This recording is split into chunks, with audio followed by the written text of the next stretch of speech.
Today, reach your full potential through nutrition. It's absolutely super important because if you eat well, it kind of means as well that you live well. At least that's what I've noticed in my life. When I was eating the best foods, I was usually feeling the best, had the most energy, had the most clarity, and this is supposed to be a brain, and just the happiest in general. So, if that's what you want, then just keep listening on, and I will explain a few points about nutrition to reach your full potential. So, natural foods. Absolutely the number one thing that's going to change pretty much all of these things dramatically is just eating natural food. What does this mean? Well, it's pretty simple. Usually, most of the food nowadays that exists is in some way processed, or there's additives, or there's conservatives, all of these man-made things which are added to the food, and obviously that's not natural. So what is natural? Like an actual, I was gonna say a paprika, but that's obviously a Dutch word. So in English it's bell pepper. That's, for example, something which is natural, or like a carrot, or like cacao is in its natural form, obviously. Or you have like sunflower seeds, you have pumpkin, all of these natural products. I'm sure that you understand what natural food is. The main thing is just not trying to get natural foods, but just avoiding processed foods, foods with conservatives, and foods with additives. The best thing is just buy these things from like a farmer. If you cannot do that, just try and get the most natural products without additives, without chemicals as well as possible. And that's going to be get kind of already set you so many steps ahead to achieving better results through nutrition. One thing which you absolutely must avoid is yeast, and then yeast baked products. So like not natural bread. So I personally do eat natural bread because there's no yeast conservatives in this.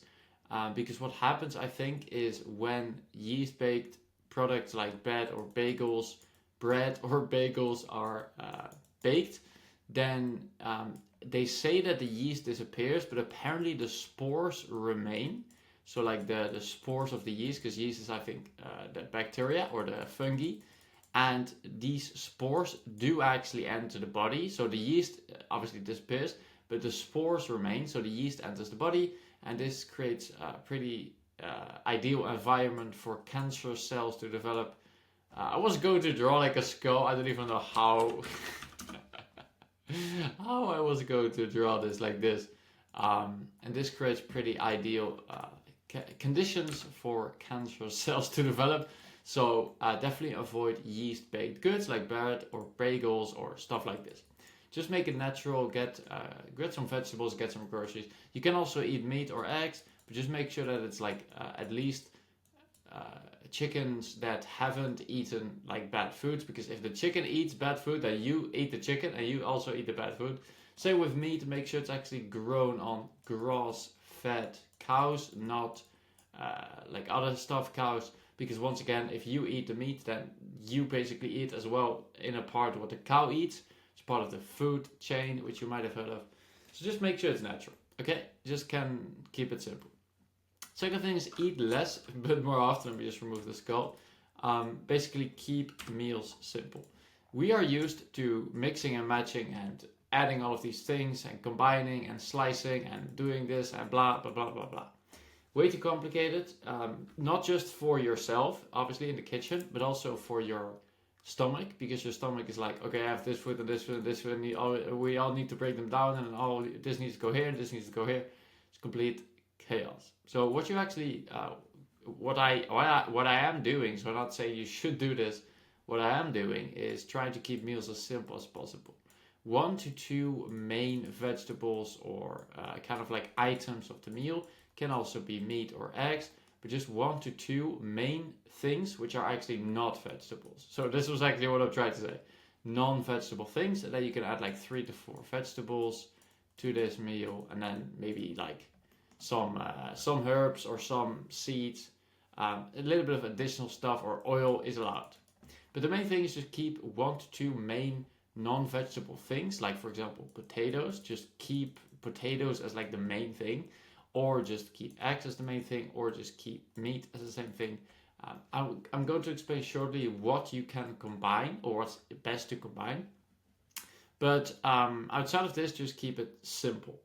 Simple, simple, simple, simple for yourself, simple for your stomach. Third thing is eat fast digesting foods. First, I've gotten a really nice, neat list of the speed of absorption.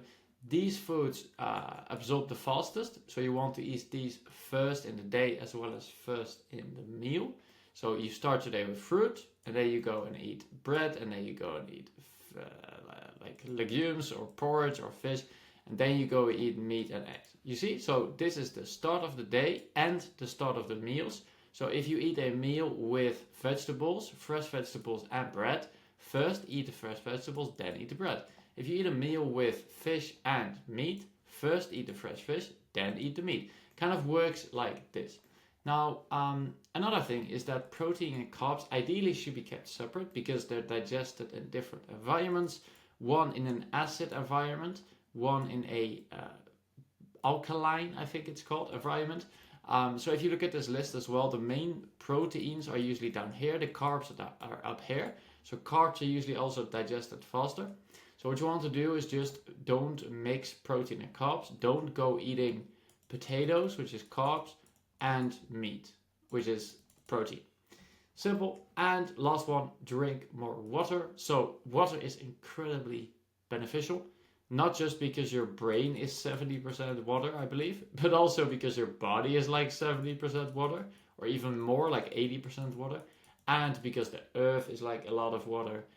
There's a lot of water in the world. So this was such a great example. Just drink more water because you are going to feel the difference in your energy straight away. At least 1 liter, preferably 1.5 to 2 liters a day. I usually drink it in cups because you don't want to drink too much water at once. Because what I noticed, and I don't know if this is exactly the reason, but I feel like when I drink a lot of water quickly, it almost exits my body straight away. So it's kind of like wasted water. But if you drink small sips, then the water is absorbed better by the body and you're able to use it for the brain, for the body, for the processes, stuff like this. So yeah, that pretty much covers the principles. Just eat natural foods. It's really simple stuff. The first thing I recommend is just checking what you usually eat, so you don't have to cancel every processed food that exists, because it's kind of hard as well in today's age. But just look at the back of the food and see kind of what is in the ingredients, and then see if you can recognize some things. Maybe look it up if you're curious, like what is this conservative or additive. You don't have to necessarily like completely throw it away and see like, oh my god, I'm going to die. But you do have to kind of become aware of what it is in the food. Second thing, just keep it simple. 1 to 2 main items, which are not vegetables, and then also vegetables. You don't also always have to eat vegetables, of course. But if you do, like 3 to 4, and some oil or other stuff, and eat fast digesting foods first. So as I just explained with this list, you can take a screenshot of it if you want and put me on there. And also eat the proteins and carbs separate because they're digested in different environments. You can check this, maybe I'm wrong, but this is just what I learned. So it works for me, maybe it works for you. Finally, drink more water because everything is water almost. So you might as well give yourself a huge energy boost. Drink it in sips and you're going to experience the benefits. So hope you enjoyed this one. If you did, leave a like, leave any questions in the comments. I'm looking forward to see you in the next video.